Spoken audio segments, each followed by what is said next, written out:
आज मैं आपको एक ऐसे दिल दहला देने वाली सच्ची घटना बताने जा रहा हूं जिसमें लोगों को जिंदा रहने के लिए प्लेन की सीट, बैग के कवर, यहां तक कि अपने मरे साथियों को भी खाना पड़ा। किसी की नजर उन पर पड़े इसलिए प्लेन के छत पे SOS नेल पेंट और लिपस्टिक से लिखना पड़ा। यहाँ तक कि पायलट ने रिक्वेस्ट की कि उससे दर्द बर्दाश्त नहीं हो रहा है, उसे गोली मार दें।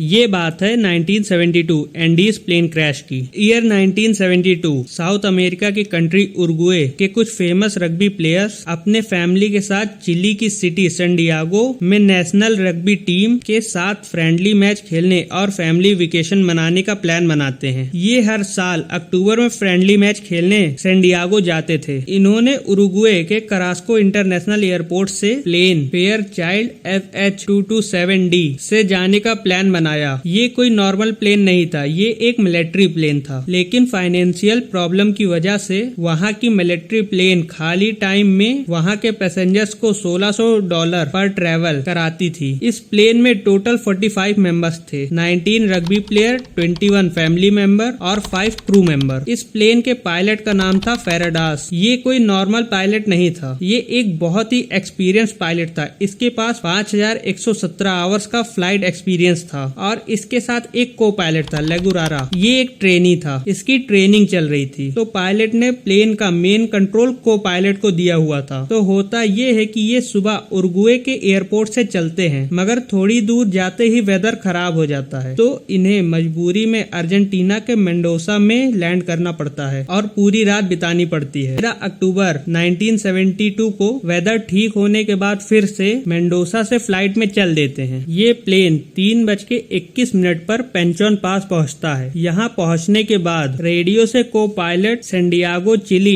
एयर ट्रैफिक पर कनेक्ट करके बताता है हम पेंचोन पास पहुंच चुके हैं। और उसके जस्ट 3 मिनट बाद 3:24 पर फिर से एयर ट्रैफिक से कनेक्ट करके बोलता है हम चिली के क्यूरियो में पहुंच गए हैं और थोड़ी देर में हम सैन डिएगो चिली पहुंचने वाले हैं, तो हमें लैंड करने की परमिशन चाहिए। और वो ये बात को इग्नोर करके फ्लाइट को 10,000 फीट करने को बोल देता है और लैंडिंग की परमिशन दे देता है। 3:30 पर यही लास्ट कन्वर्सेशन होती है इस प्लेन से। को पायलट नेविगेशन गलत कैलकुलेट करता है और वो लोग पेंचोन पास के पहाड़ियों में ही होते हैं, मगर वो को पायलट जान नहीं पाता है और फ्लाइट को 10,000 फीट पर ले आता है, जिससे अब 45 मेंबर्स की जान खतरे में होती है। वहाँ के माउंटेन्स की हाइट बहुत ज्यादा होने के कारण फ्लाइट पर एयर प्रेशर लगता है, जिससे एरोप्लेन में बहुत ज्यादा टर्बुलेंस होता है। तभी को पायलट प्लेन को ऊपर करने लगता है, मगर फिर से झटके की वजह से प्लेन और नीचे आ जाता है। पायलट्स प्लेन को कंट्रोल कर रहे होते हैं, तभी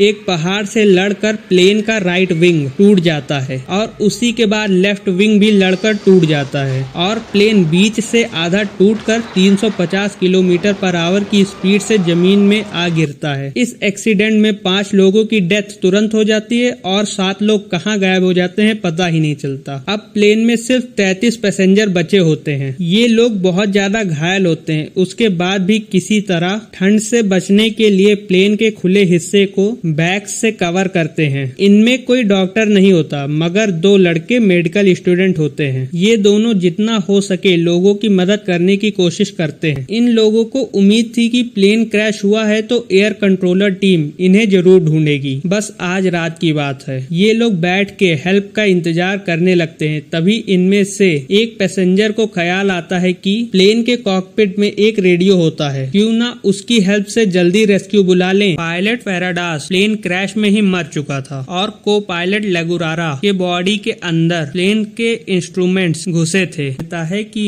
रेडियो पर उसने बात कर ली है और हेल्प आती ही होगी। ये लोग 0 डिग्री सेल्सियस में किसी तरह रात सरवाइव करते हैं। ये लोग रात में ही 5 बॉटल वाइन पी जाते हैं। अगले दिन 14 अक्टूबर 1972 सुबह होते होते 5 लोगों की और डेथ हो जाती है, जिसमें से एक को पायलट भी था। अब टोटल 28 पैसेंजर बचे थे। इन्होंने मरे हुए पैसेंजर्स की बॉडी निकाली और बाहर रख दी। इन लोगों ने डिसाइड किया कि जब तक रेस्क्यू टीम नहीं आती है तब तक यहाँ कैसे सरवाइव करना है, इसका एक प्लान बना लेते हैं। ये लोग प्लेन के अंदर का खाना एक जगह इकट्ठा करते हैं। इनके पास 3 वाइन की बोतल, थोड़ा विस्की, थोड़ा नट्स, 8 चॉकलेट और थोड़ा खाने पीने का सामान था। इतना खाना तो 28 लोगों के लिए कुछ नहीं था, पर इनके पास यही था। आसपास स्नो तो काफी थी, मगर टेम्परेचर की वजह से स्नो मेल्ट नहीं हो रही थी, तो इन्हें पानी के लिए भी काफी प्रॉब्लम थी। तो ये बर्फ को मुंह में रख के मेल्ट करके पीने की कोशिश करते थे, लेकिन इन्हें बर्फ भी लेने काफी दूर जाना पड़ता था, क्योंकि प्लेन के आसपास के बर्फ में ब्लड फैला था, ऑयल फैला था, जिससे आसपास की बर्फ पूरी तरीके से खराब हो चुकी। ये खाना भी बस इतना ही खा रहे थे कि जिंदा रहे। हालांकि चिली, अर्जेंटीना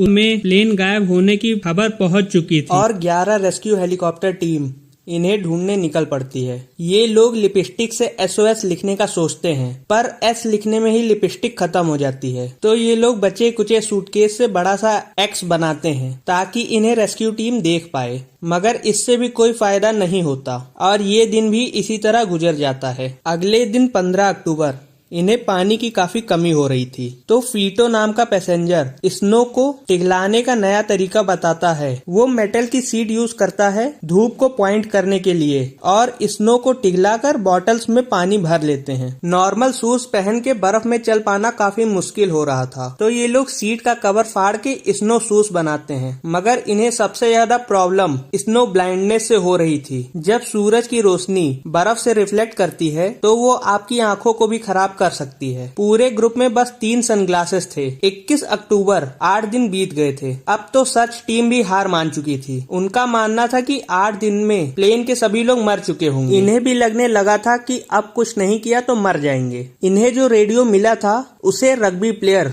हार्ली, जिसे इलेक्ट्रॉनिक्स की नॉलेज थी, वो उस रेडियो को ऑन करने की कोशिश करने लगता है और रेडियो को ऑन भी कर लेता है, मगर वह रेडियो सिर्फ 1 वे कम्युनिकेशन के लिए था। ये लोग उस रेडियो से बात तो सुन सकते थे, मगर इस तरफ से बात कर नहीं सकते थे। इन्हें रेडियो से ही पता चला कि सर्च ऑपरेशन बंद कर दिया गया है। इनका खाना भी खत्म होने की कगार पे था। दूर दूर तक न तो कोई जानवर थे न कोई पेड़ पौधा। क्रैश के 11 दिन बाद इनका खाना पूरी तरीके से खत्म हो गया। तो इनमें से कुछ पैसेंजर्स ने सीट का कवर खाने का कोशिश किया, मगर उससे उनकी तबीयत और खराब हो गई। अब इन्हें भूखे मरने के सिवा और कुछ समझ नहीं आ रहा था। तब इन लोगों ने सोचा अगर हमें जिंदा रहना है तो जो लोग मर गए हैं उनकी डेड बॉडी को खाना पड़ेगा। ये फैसला आसान नहीं था, क्योंकि मरे हुए लोग इन्हीं के दोस्त, इन्हीं के फैमिली मेंबर्स और इन्हीं के रिलेटिव्स थे। सबसे पहले हिम्मत करके रॉबर्टो कनेजा ने खाने का ट्राई किया। बाकी लोगों ने उस दिन मना कर दिया, मगर 2 दिन में ही भूख से टूटकर मजबूरी में उन लोगों को भी इंसानी मीट खाना पड़ा। 29 अक्टूबर अचानक मौसम खराब हो गया। मौसम खराब होने की वजह से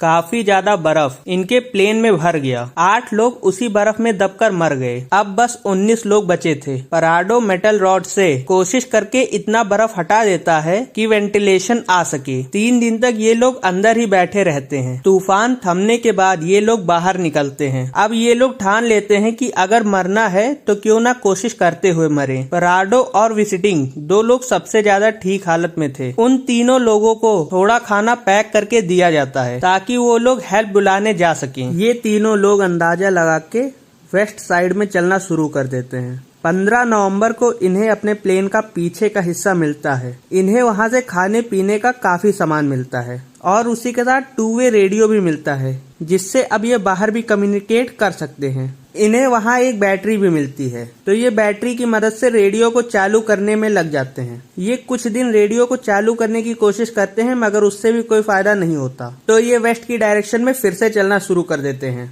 11 दिसंबर फिर से एक तूफान आता है जिसमें 3 लोग मर जाते हैं। अब बस 16 लोग ही बचे थे। वेस्ट में काफी बड़ी पहाड़ी थी। इन्हें 0 डिग्री सेल्सियस पे खड़ी पहाड़ी पे चढ़ना था, जो कि बिल्कुल आसान काम नहीं था, मगर पहाड़ी के उस पार हेल्प मिल जाएगी ये सोचकर ये तीनों लोग पहाड़ी चढ़ना शुरू करते हैं। इनके पास बस 3 दिन की सप्लाई थी। ये लोग ठंड से बचने के लिए 3 जीन्स, 3 स्वेटर, 4 जोड़ी मोजे पहने थे, फिर भी इनका ठंड से बुरा हाल था। ये जैसे जैसे ऊपर चढ़ रहे थे, इन्हें ऑक्सीजन की कमी कमी की वजह से सांस लेने में भी प्रॉब्लम हो रही थी। ये लगातार 4 दिन बिना किसी डायरेक्शन के चलते रहे, फिर भी रास्ता खत्म नहीं हुआ। खाने की कमी की वजह से इन्होंने डिसाइड किया कि एक आदमी प्लेन के पास वापस चला जाए ताकि उसके हिस्से का खाना बाकी दोनों लोग यूज कर सके। 15 दिसंबर एयरक्राफ्ट सीट का यूज करते हुए विसेंडेंट स्लाइड करते हुए वापस जाने लगा। 3 दिन लगा था इन्हें ऊपर चढ़ने में और बस 1 घंटे में वो प्लेन क्रैश साइट पे पहुंच गया। पराडो और कनेजा आगे बढ़ने लगते हैं। 3 घंटे बाद वो पहाड़ के पीक पर पहुंच जाते हैं। उनको चारों तरफ बस पहाड़ ही पहाड़ दिखता है। उन्हें बहुत दूर दिखता है कि 2 पहाड़ पर बर्फ नहीं है। ये उसी डायरेक्शन में ये सोच के चल देते हैं कि वहाँ शायद कुछ मिल जाए। ये दोनों कई दिन ट्रेवल करके उसी पहाड़ी वैली में पहुंच जाते हैं। इन्हें वहाँ एक नदी दिखती है। इन्हें इतना दिन बाद साफ पानी दिखता है। ये जल्दी जल्दी पानी पीने लगते हैं। ये नदी के रास्ते ट्रेवल करना शुरू करते हैं और 9 दिन ट्रेवल करने के बाद 20 दिसंबर को नदी के दूसरे तरफ घोड़े पे बैठे 3 लोग दिखते हैं। ये लोग उन्हें बहुत आवाज लगाते हैं, मगर नदी की आवाज की वजह से इनकी आवाज उधर नहीं पहुंचती। मगर किस्मत से उनमें से एक आदमी इन्हें देख लेता है। वो आदमी इनसे कहता है टुमारो। ये लोग वहीं उस आदमी का इंतजार करने लगते हैं। अगले दिन वो आदमी अपने साथ पेपर और पेंसिल लेके आता है। वो पेपर को पत्थर में लपेट के नदी के दूसरे तरफ फेंकता है। पराडो उस पेपर पर लिखते हैं, हम एक प्लेन से आए हैं जो पहाड़ों में क्रैश हो गया है। मैं उरुग्वे से आया हूँ। हम 10 दिन से पैदल चल रहे हैं। हमारे दोस्त प्लेन के क्रैश साइड पर हैं। हमें मदद की जरूरत है, मगर हमें नहीं पता मदद कैसे मिलेगी। हमारे पास खाना नहीं है। हम बहुत कमजोर हैं। हमारे पास चलने तक की हिम्मत नहीं बची है। हमारी मदद करो। वो आदमी इस नोट को पढ़ के इशारों में बताता है कि उसने समझ लिया है। ये तीनों जब आपस में बात करते हैं तो इन्हें याद आता है कि 2 महीने पहले एक प्लेन क्रैश हुआ था, पर उन्हें यकीन नहीं होता है कि उनमें से अभी भी कोई जिंदा बचा है। वो उन्हें खाने के लिए ब्रेड देते हैं और हेल्प बुलाने के लिए निकल जाते हैं। वो घोड़े से 10 किलोमीटर ट्रेवल करके सबसे पास के गांव में जाते हैं और वहां के आर्मी ऑफिसर से पराडो और कनेजा के बारे में बताते हैं। तब तक बाकी दोनों घुड़सवार पराडो और कनेजा को पास ही के गांव में लेके आता है। इनसे बात होने पर पता चलता है कि ये 61 किलोमीटर पैदल चल के आए हैं। ये खबर देखते ही देखते वायरल हो जाता है। चिली की हेलीकॉप्टर टीम तुरंत भेजी जाती है रेस्क्यू के लिए। पराडो खुद जाता है क्रैश साइट की लोकेशन को बताने के लिए और उनकी मदद से बाकी बचे लोगों को भी रेस्क्यू कर लिया जाता है। 22 दिसंबर 1972 70 दिन बाद बचे लोगों को रेस्क्यू कर लिया जाता है। उनको जब रेस्क्यू किया जाता है तो उनकी बहुत खराब हालत थी। उनकी बॉडी डिहाइड्रेटेड थी। सबके सब बीमार थे। किसी की हड्डी टूटी थी तो किसी का पैर। लेकिन कुछ समय बाद सबके सब रिकवर कर ले जाते हैं। मगर ये उनकी लाइफ का सबसे भयानक हादसा बनकर उनके मन में हमेशा के लिए बस जाता है। इस हादसे को miracle of Andes plane crash का नाम दिया जाता है। अगर आपको हमारी ये वीडियो पसंद आई हो तो एक लाइक जरूर करें और अगर आपको हमारा एक्सप्लेनेशन थोड़ा भी पसंद आया हो तो हमारे चैनल को सब्सक्राइब कर लें।